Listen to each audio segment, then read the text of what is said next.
What's up, and welcome back to Interpreting the Stars, where today we're bringing it back to our Scooby-Doo movie marathon with Scooby-Doo 2 Monsters Unleashed.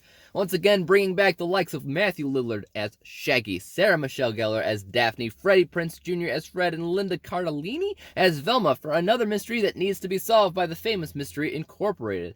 As I said before, this live-action series is not a very highly loved franchise or anything, but if you're kind of expecting some Oscar-worthy crap, you've come to the wrong stuff. As it was never trying to be great, it was just trying to be silly. So if you can keep that in mind, I don't think you really have a big problem with either of these movies. But let's go ahead and talk about this second film and see if I partake in the nihilipilification process. And let's get cracking.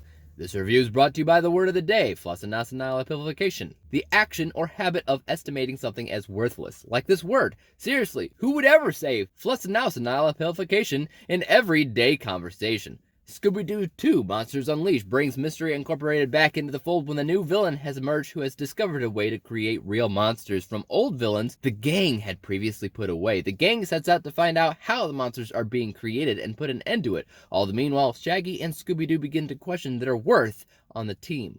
Between these two movies, I think they virtually are indistinguishable from one another tonally. They could have been filmed at the same time because they really do feel pretty much exactly the same in tone and even visuals. Both films have relatively bad visuals, but this is maybe 15% better because it was either smarter and used shiny CGI models, which look better, or they got better with their shading or something, because the CGI creatures in this film mostly blend into the environment a little bit better than the last film. They're still very much cartoon creatures that contort and act like cartoons, and that's fine. They're supposed to. It's a live-action cartoon.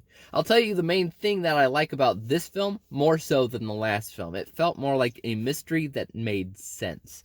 I felt like the setup was a lot more logical, the clues themselves were more of a natural progression, and it wasn't as complicated as I feel like they wanted the mystery to be in the first film. This one felt more like an episode of a TV show, which is good. When you connect with the story, or in this case the mystery, you'll be able to follow the story a lot closer and it won't rely so heavily on physical humor. But that's also in this movie as well. A lot more physical humor elements as well as fart jokes. You can't get rid of those. But again, it's a live action cartoon. What exactly are you expecting?